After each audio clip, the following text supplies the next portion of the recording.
Islam, Islam, Islam. Peace to you all. Let me get this literature together.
Islam, peace and love. Thank you all for showing up. Today I'm going to go over Moorish Doctrine, Part 4, which is a 48-part series with the American Nationals University. In demystifying the religious scriptures of the Moorish Science Temple of America and exposing to those who may not know what it is that the Moorish Americans follow, that you may be better prepared yourself to shovel out all the ignorance when you hear it, and to correct the Moorish Americans when you know that they're not acting according to their scripture.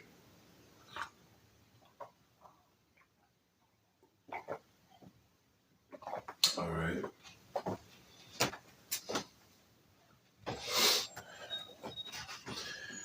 All right.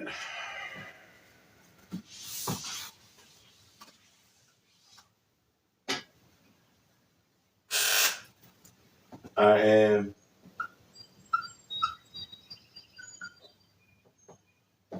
Principal B. Davis,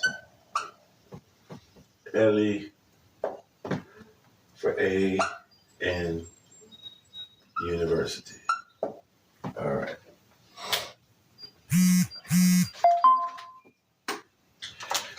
And this information can be found in this literature here right?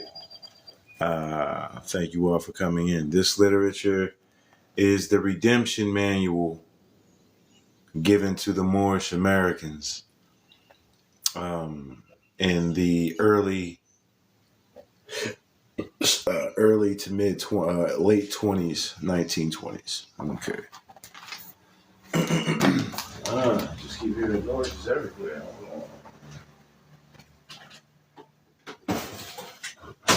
All right.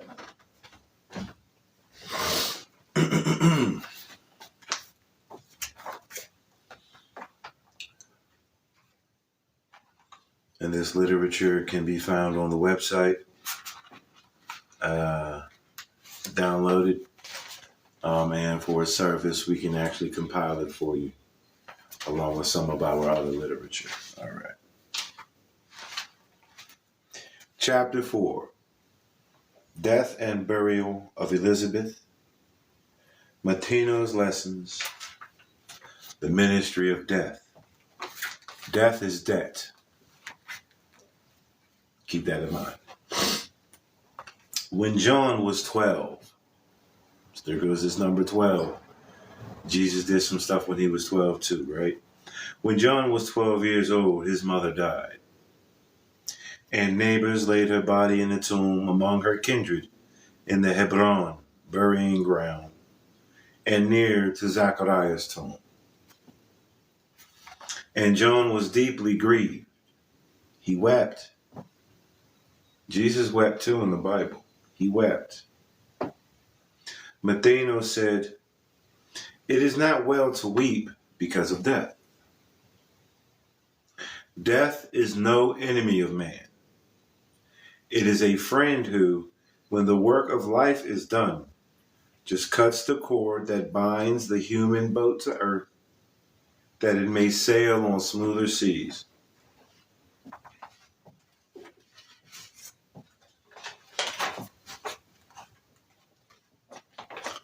This is civil death. This is the death. And when it is separated, right, the higher self can now sail on smoother shores. When you correct your status, you can now do commerce. You can do commercial business, right? And it be redeemable. What we're talking about.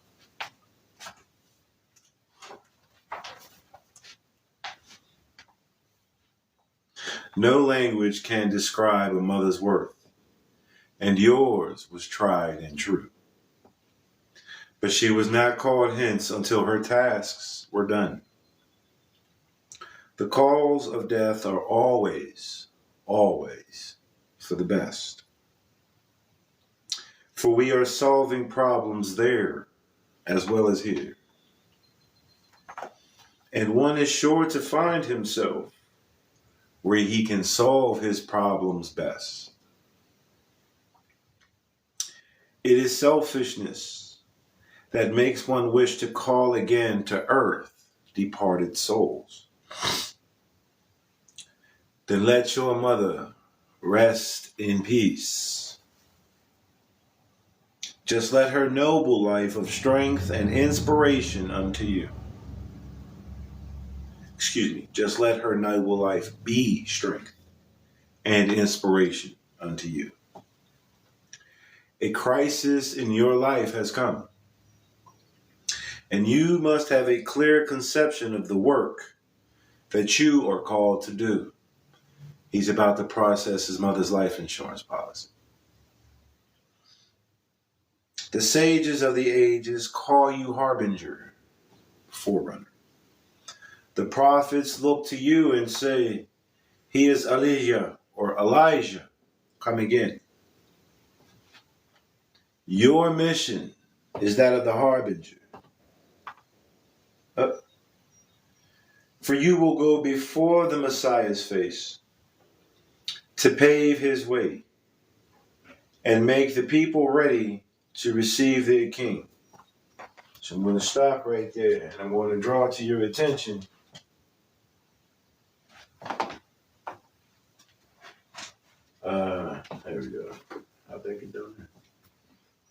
The perception of the harbinger.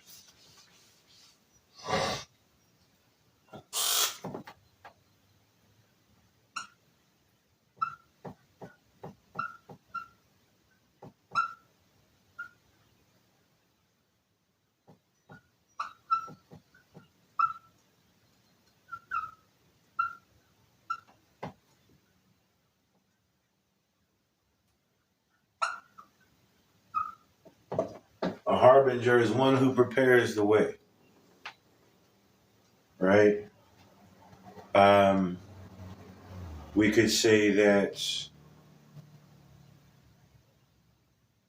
Clyde Drexler was the harbinger to Michael Jordan, so to speak. In this respect, and in the Moorish doctrine,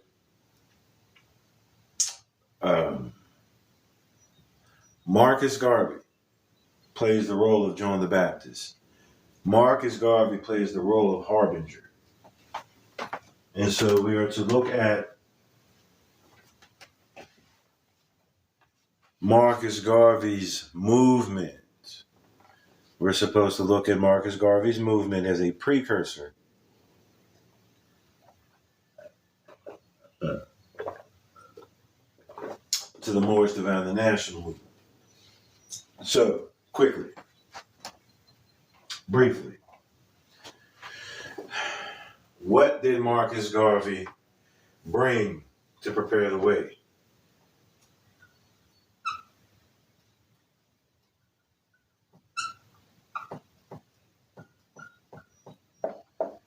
Marcus Garvey brought us nationalism. All right? Nationalism is organization of a people.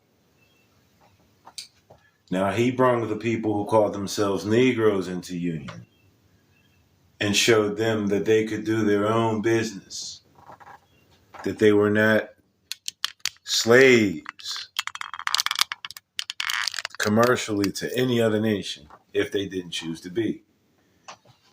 So John the Baptist prepared the way for the people to meet their king. Who is your king? You are your king. Okay? So your foundation is nationalism. Okay? Jesus brought us nationality. Jesus showed us specifically not just the Essenes, not just the Nazarenes, right? John the Baptist dealt with the Essenes and the Nazarenes. Jesus let everybody know that this is the way. And so Drew Ali, in the place of Jesus, brought us the concept and application of nationality. Just wanted to make that brief introduction as I continue. Okay. It says, this readiness is purity in heart. None but the pure in heart can recognize the king. Only those who are comprehending nationalism and how it truly applies will understand nationality and how it applies universally.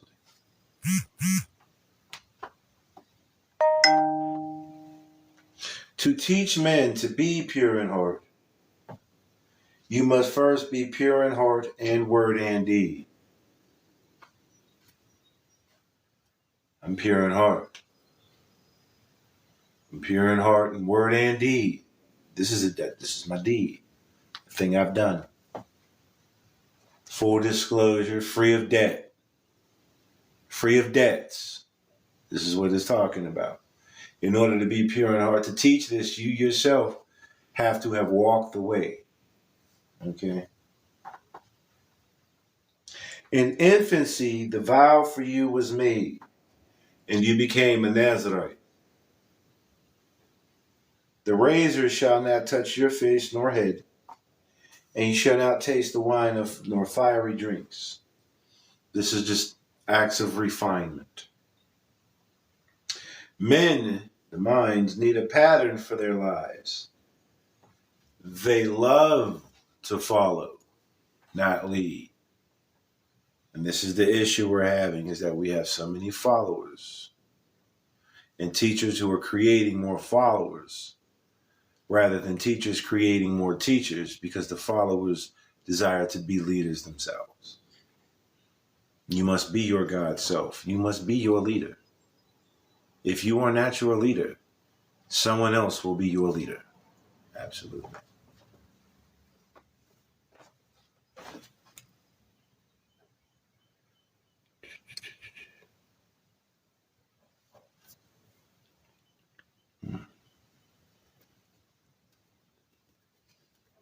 Crush, yeah.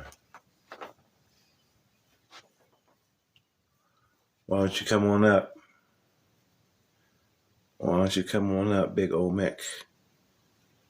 Come on up, big old Mick. Big old Meshy. Come on. Super dry skin, pardon me. Come on up, old Mick. Have to get to that. Come on. Okay, well, since you don't want to come up,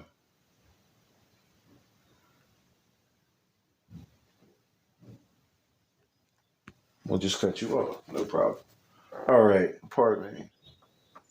It says men need a pattern for their lives. They love to lead. They love to follow, not to lead. The man who stands upon the corners of the paths and points the way, but does not go, is a pointer, and a block of wood can do the same. This is relative to your gurus out there selling you information, selling you concepts without any practicality. They have not done it themselves. They have gathered some information that sounds good enough for them to repeat to you, to make it sound like they know what they're talking about. But they have not gone themselves. So they're going to send you as crash test dummies to see if the information that they've given you works. And they're going to keep baiting you. They have not gone the way. I have gone the way. And I continue to walk the way. This is why I'm showing you what it is. The teacher treads the way. On every span of ground, he leaves his footprints clearly cut. He leaves his footprints clearly cut, which all can see and be assured that he, the master, has went that way. Men comprehend the inner life by what they see and do. They come to Allah through ceremonies and forms. And so when you would make men know, trustees, that sins, debts, are washed away, forgiven, by purity in life, trustworthiness, a rite symbolic may be introduced. This is the rite of passage. This is the rite of passage to get to Yah. So,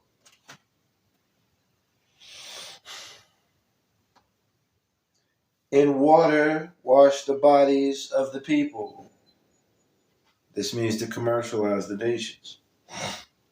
And to do equity. You must get equity to do equity. You must do equity to get equity. Wash your hands. Make sure that your deeds are righteous and upright and honorable. It says, in the water, wash the bodies of the people who would turn away from sin, which is principal debtorship, and strive for purity in life, which is principal equity. This rite of cleansing is a preparation rite, and they who thus are cleansed comprise the temple of purity. So those who are cleansed, those who are washed, those who are without debts can receive their recognition.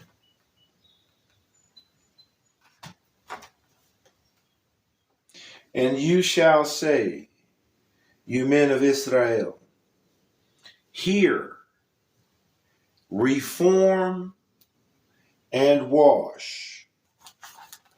Become the sons of purity, and you shall be forgiven.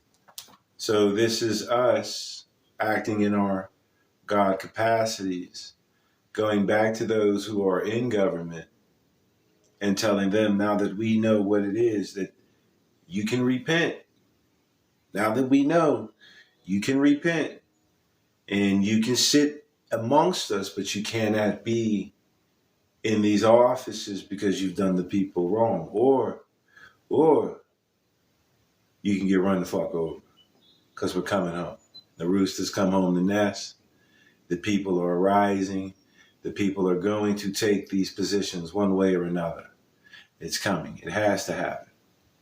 All right, so these children of Israel who feel as though they are better than everybody, you can equal yourselves out. And this is not just them, anyone with that state of mind who believe that they are better than the other for whatever other reason. You can chalk all that shit up. And we can, that sin, that debt against society can be forgiven. You can receive atonement and be amongst the people. Or you, like I said, or you can get out the way. Basically, sit down or lay down. Basically. It says this rite of cleansing and this temple are but symbolic of the cleansing of the soul, which does not come from outward show, but is the temple of within. So the soul is the temple within. We're here to build the character of the soul. A little jewel for you. Now, you may never point the way and tell the multitudes to do what you have never done. But you must go before and show the way.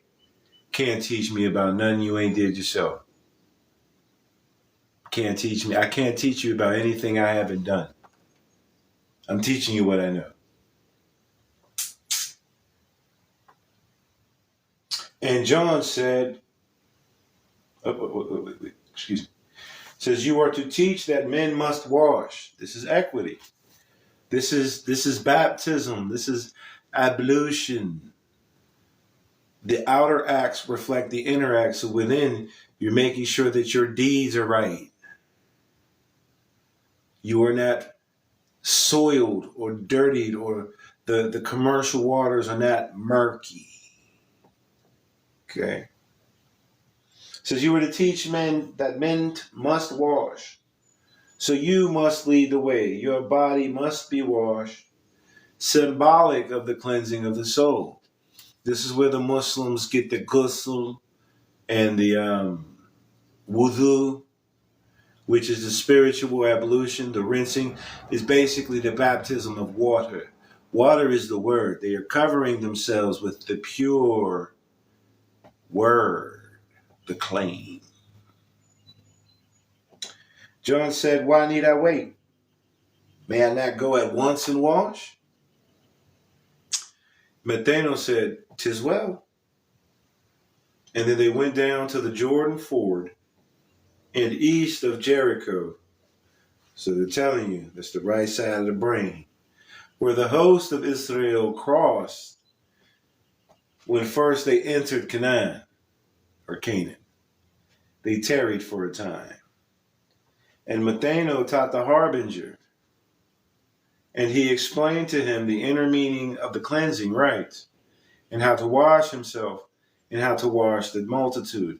And so Matheno, in relation to Marcus Garvey, would be Deuce Muhammad Ali. Just to put that out there. And in the river Jordan, John was washed. Then they returned unto the wilderness. Now, in Getty's Hills, Matheno's work was done. And he and John went down to Egypt. Now, mind you, Dus Muhammad Ali is an Egyptian. Born in Khartoum in the Sudan, and he was an Egyptian high priest. They rested not until they reached the temple of Saqqara in the valley of the Nile. Saqqara is Sakina. It's his principal equity. They went down from the river and then they reached equity. The river Nile. It says, for many years, Matheno was a master in his temple, and this temple of the Brotherhood. And when he told about the life of John and of his mission to the sons of men, the Hierophant would be Abdul Hamid Suleiman, with joy received the harbinger, and he was called the Brother Nazarite. For 18 years, John lived and wrought in these temple gates. And here he conquered self, became a mastermind, and learned the duties of a harbinger.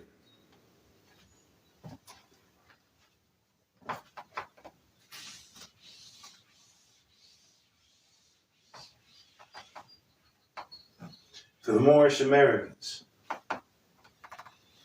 let us look at the story of Jesus in light of the story of John the Baptist. What are the similarities?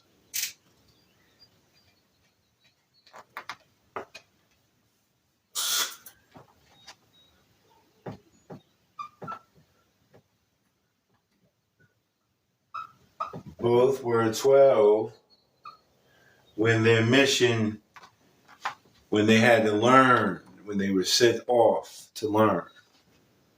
All right, so they've reached 12. Going into 13 or the mastermind, they left. They were gone for how long? Both were gone for 18 years. Both were taught by the same hierophants, teachers. It should be known that Abdul Hamid Suleiman and Dus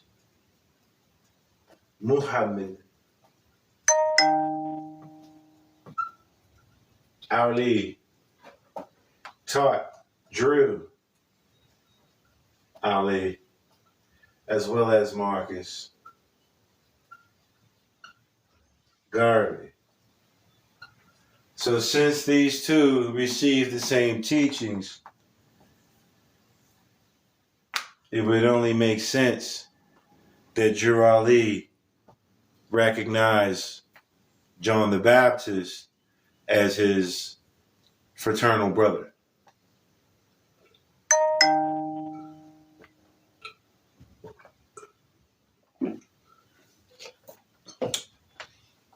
Now, when we follow the chapters from 1 to 4 so far, we found out that both the mothers of Jesus and Mary were taught in the same grove. They were both told that they were thrice blessed. They were both told that their children would both have miraculous works and that their children would be the examples for people to follow. And then we learned that, again, at 12 years old, both of them had a moment in their life where things had to change. Jesus, the issue was that he was being sought after. And John, it was that his mother had transcended. And in both instances, at the ages of 12, both of these men left and went to Egypt to teach, to learn Egyptian administration of the states.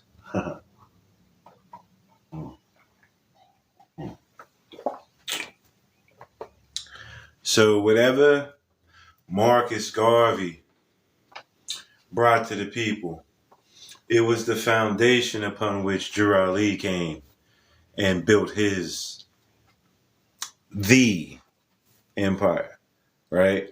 John the Baptist said, prepare to meet your king. Marcus Garvey told you, I'm teaching you about nationality. But there is going to come someone, another John the Baptist, another one like Marcus Garvey, who is going to show you the way, who's going to show you your nationality. And of course, that was Ger Ali. Right? So we can take a look at the redemption program, right? Everybody's trying to redeem the redemption manual. Everyone's trying to redeem themselves. All right. This is status correction. So we can look at Marcus Garvey's movement, at his program, and deduce what exactly this program is about. So was Marcus Garvey anti-European? No. No, he wasn't. What was he? He was pro-self-governance. Marcus Garvey was pro-self-governance. He said Europe for the Europeans, Africa for the Africans. That's how he felt. All right? He was willing to do business as his own group of people with anyone who was willing to do business with him, so long it was good business. He did not care. He did not say because you're European or because you may have acted these ways in the past that you can't be trusted today.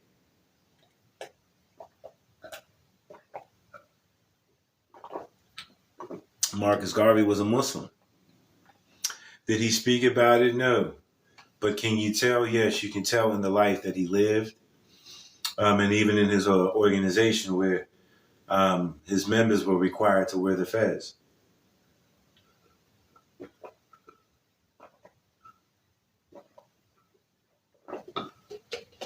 Marcus Garvey created an organization, a fraternal order. They met at convention. They had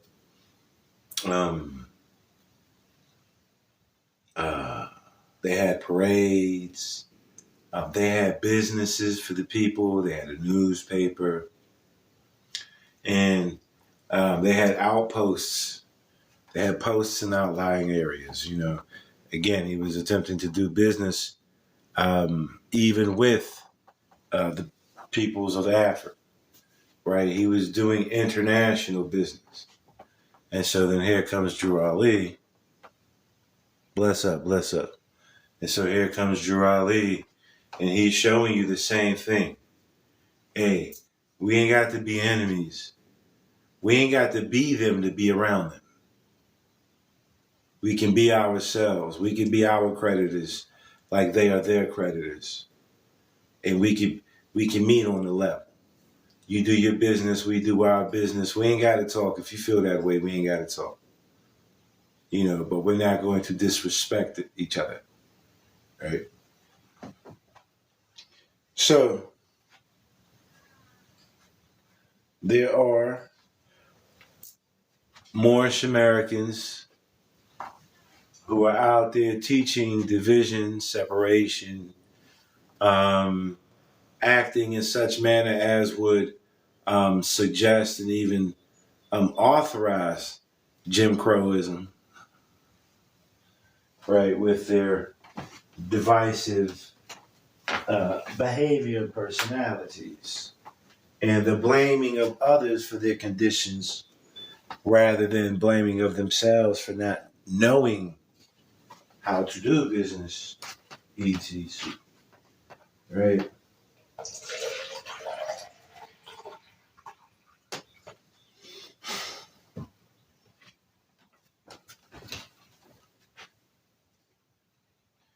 The Moorish Americans are supposed to see themselves as free and equal citizens to any other free and equal citizen.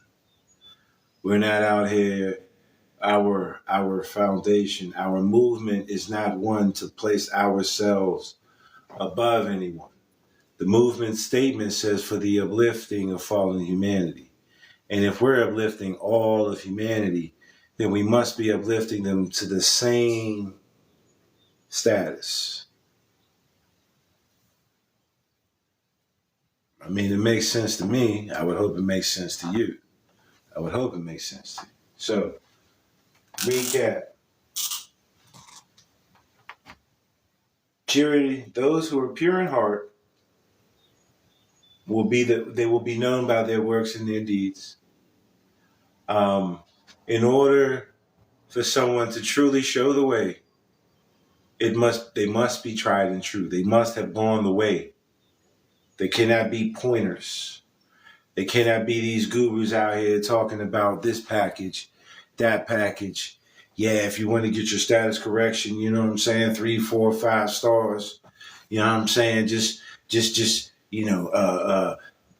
pay for my services, and we're going to teach you how to, discharge debt and this and that. Yeah, but we need $700. Caveat emptor, y'all. 100. Right? If you're truly looking, what's that say? Simple, absolutely. If you're truly looking to free yourself, you have to look at the examples of people who are free. You have to observe what they do, how they think. You have to take the time to apply yourself. Reason, right? I'm not going to go to a farmer who has nothing but bulls and expect to buy milk from this farm. I hope y'all really understand what I just said. I'm not going to go to a farmer who has bulls and expect to buy milk from this farm.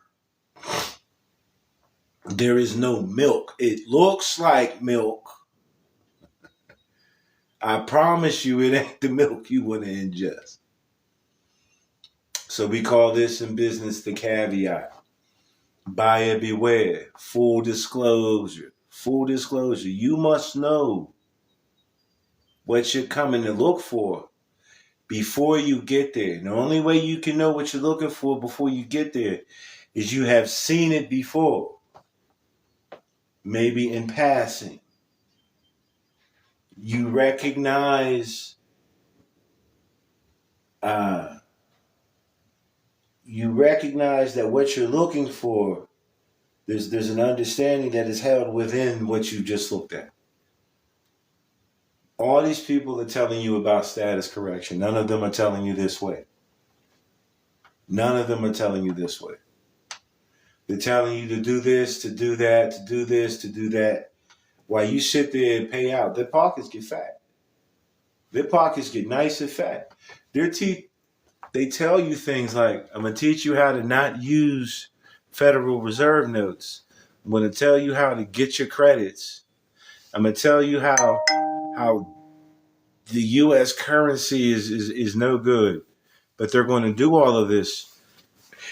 In exchange, you have to give them the things that they're telling you are bad, that you shouldn't have, that they're going to show you how not to use. If you're going to show me how to do commerce without these things, why do you expect these things from me?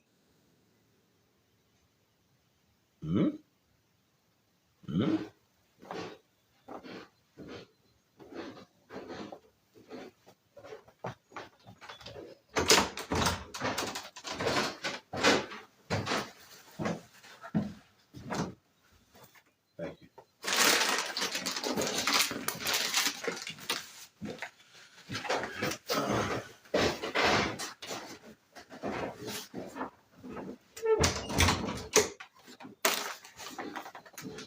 So,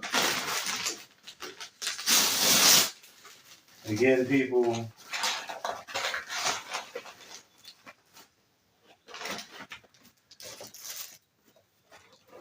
we need to know better, and that way we can do better. So, update. Some of you may or may not know that I'm learning and I'm teaching my children the basics of accounting through this book. And so I have another one, right? This is going to be a gift to one of my son's fellow friends who actually runs a lemonade stand. Right? And now he's going to learn the accounting of his business. And we're all going to learn this business. The basics. Right? Just so that we can all have fun together.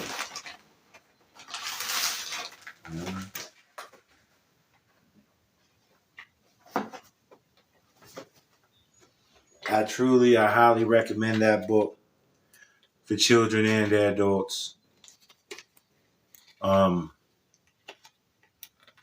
me show you again because I seen my sister come online. So get this book here.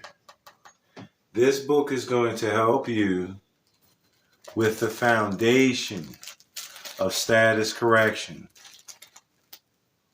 Yes, it is, because it's going to show you in the most plain form all the roles, all the pieces on the board, all the roles in the play, all the positions in the field, on the field or on the court.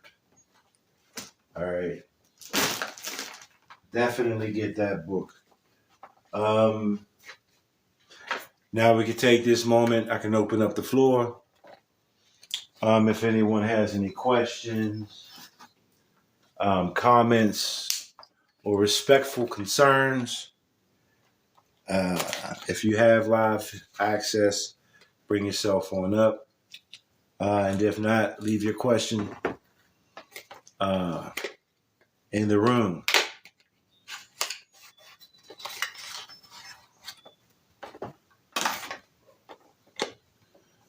Nobody has any questions, comments, concerns? Nothing to ask about what I just read or anything that you may have heard from me?